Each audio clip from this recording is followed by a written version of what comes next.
what is good guys? JMT Vlogs here. So, anong balita sa inyo at anong balita sa bawat isa mga tol? So, ngayong araw mga tol, samahan nyo ako bumiyahe ng Lalamove.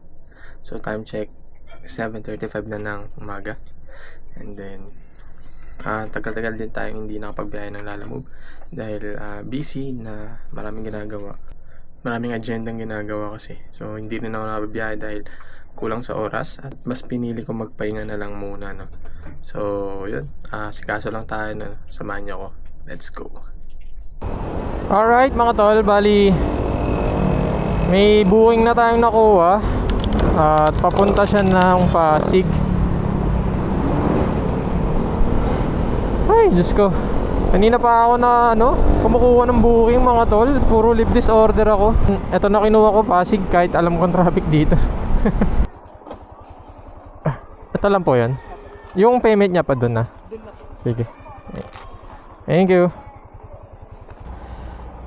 Di tayo makakuha ng Pasig. Kanina meron isa lang di pa binigay sa akin.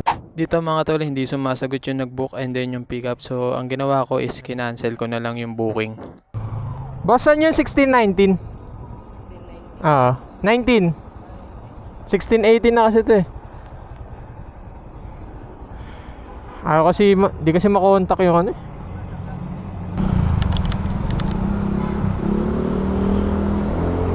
Ayun lang yan, sir.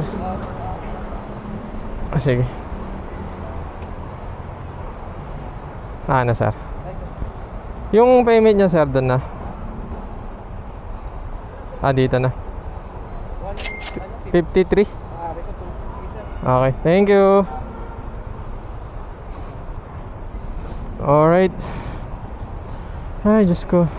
Binayaran tayo ng 160. Thank you po. Kinancel ko pala yung pangalawang booking natin kanina. Grabe kasi hindi sumasagot. Tatlong number yon, yung nag-book, yung pick up, and then yung drop off. Ni isa doon walang sumasagot. Grabe. Trip lang ata yun Wow. And then kanina kasi nakita ko na yung booking na yun. So naunahan ako dun sa booking na yun Bali nakuha na talaga yung booking na yun. So syempre naghihintay tayo na makukuha ulit na booking na Pasig. And then parang lumabas kasi kaagad yun. Parang lumabas agad. Siguro mga 5 minutes lumabas agad. Siguro kinancel din ng unang rider yun. Dahil siguro ganun din yung sitwasyon sa akin. Dahil tatlong number yun, hindi talaga sumasagot. Parang walang signal, ganun. Yung pick up nag-ring yun, pero bumalik ulit sa parang walang signal Grabe yun. GG. Kaya pala bumalik yung booking na yun. Kinancel din yata ng unang rider. So eto mga tol, kumuha muna ako ng booking, which is itong na-pick up ko lang. Kasi kapag kinancel ko, hindi tayo makakuha ng booking 10 minutes yun. Wow. So ito, may less than 1 minute na lang. Kaya all goods na to. Ibabiyahe ko na.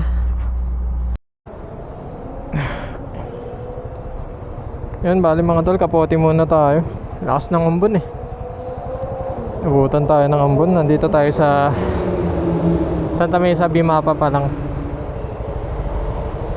Ito yung sa lakas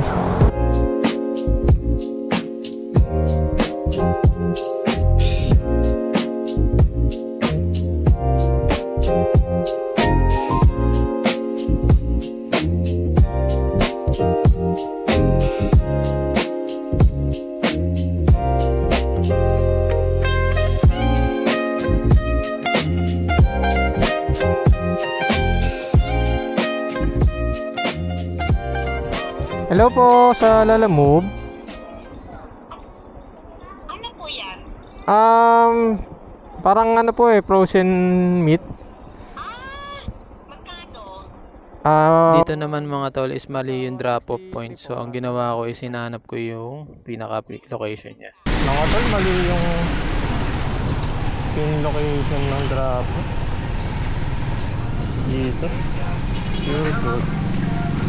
Tapos na wala. Christian?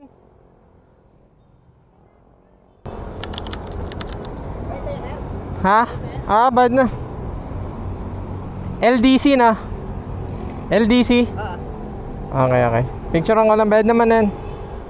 Okay, thank you. Okay mga tol, bali inuna ko muna yung second booking natin na drop off. Kasi dito rin tayo mag-U-turn. Ang layo ng U-turn natin. Wow. Doon lang sila sa unang tulay. Kaso nga lang sa kabila yung drop off nila o yung place nila. So tinignan ko sa Google Map kung saan tayo pwede mag U-turn. Dito talaga. Kaya inuna ko na to. Kuya, nakadalawang ikot ka ha. Ito kuya, ayun o, arko. Hindi ma'am, anong nangyari? Andun ako. Oo, kuya. Eh wala namang Dalawang ikot ka, lumagpas ka dun ano. Hindi, dito ko muna mo. Wala palang U-turn dyan. Ang U-turn ko ma'am, dun pa sa kabilang tulay. Oo nga, sabi ko U-turn mo. Oo. Sa may Jenny.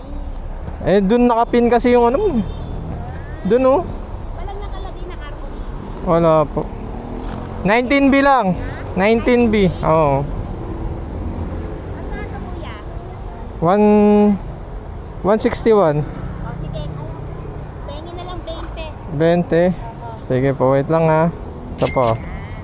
Thank you. Okay po.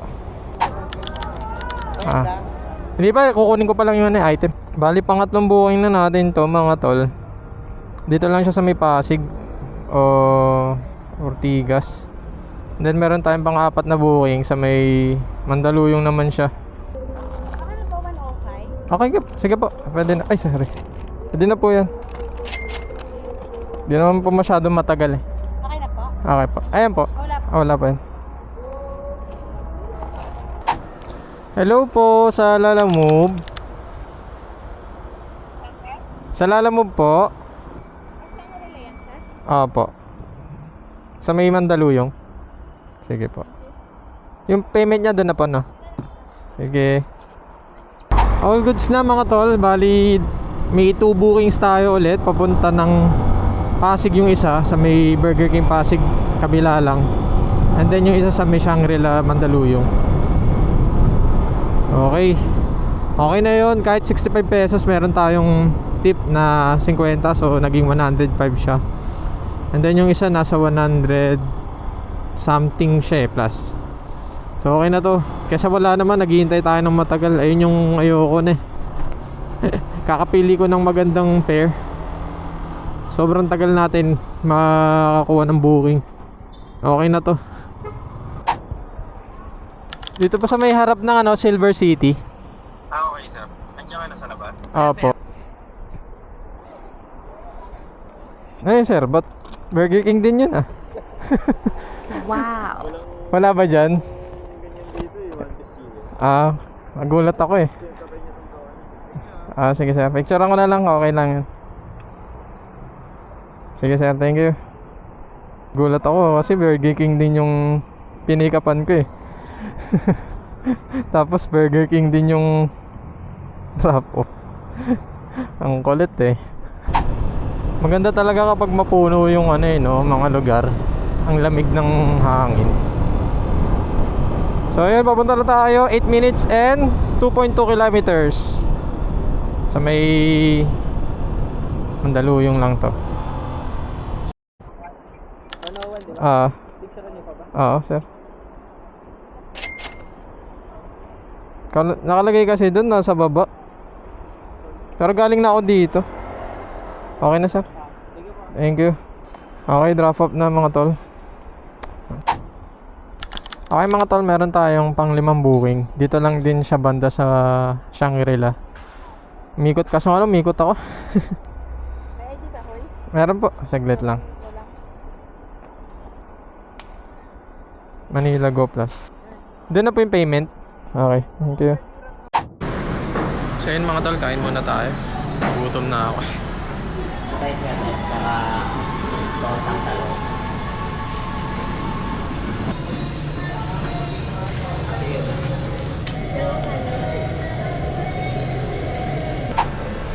GG mga tol. Ay sumagot.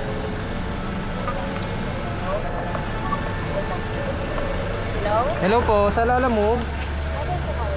Andito po ako sa may Baptist College.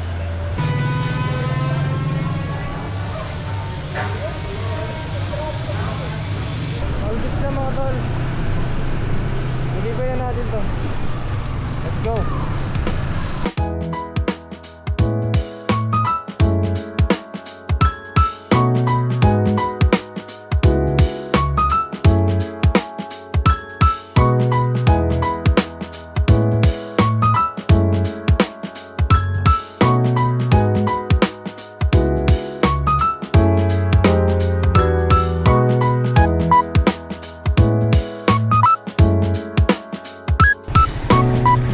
May bilin? Drop off.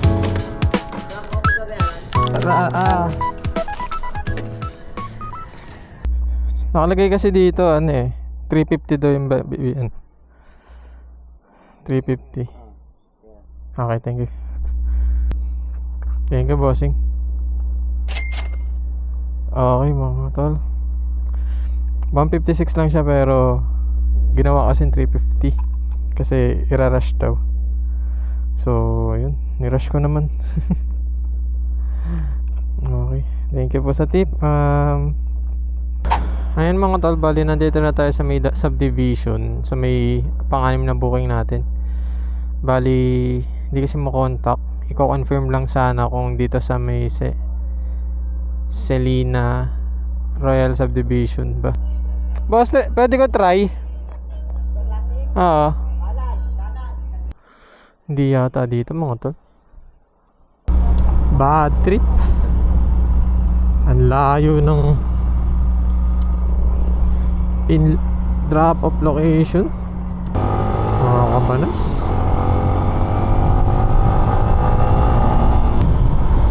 Five kilometers yung layo. Saya-saya.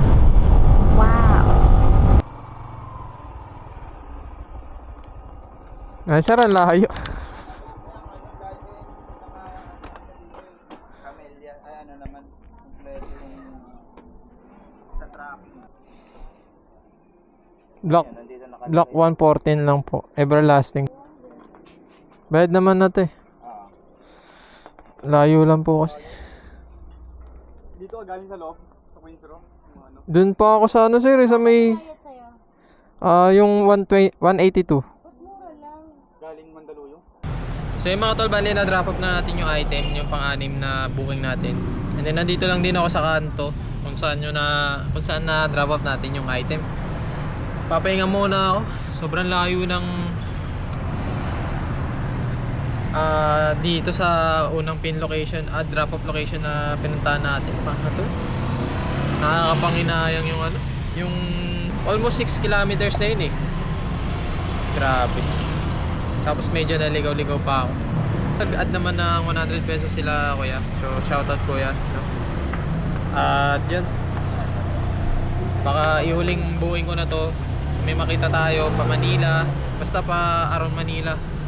Kukunin ko na. Time check, 4:25 na ng hapon no. So sana hindi tayo gabihin.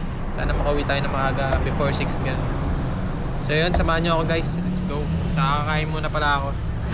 Para dire-diretso na tayo mamaya. Dito mga tol, nakakuha na tayo ng booking from here sa Bacoor going to Makati. Doon na yung payment. Pangalan niyo sir? 6. Tignan ko sir. Kasi kung mamadaliin to, pwede naman. Papaad lang ako.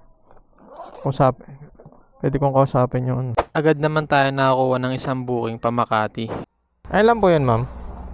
Pangalan ko? J. Kaya may isa pa. May isa pa. Bigay ko na lang muna, tapos baba kayo. Okay pa.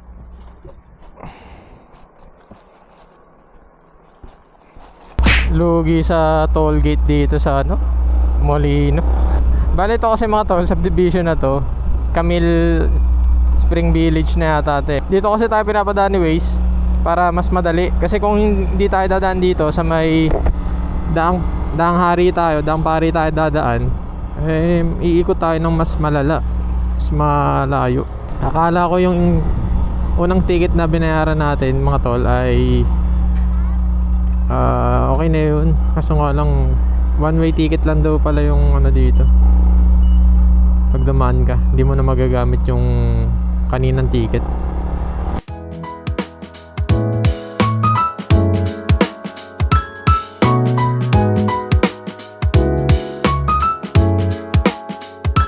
Bali, nakuha na yung item and then binayaran tayo ng 230. Hindi ko lang napindot yung camera. Akala ko napindot ko.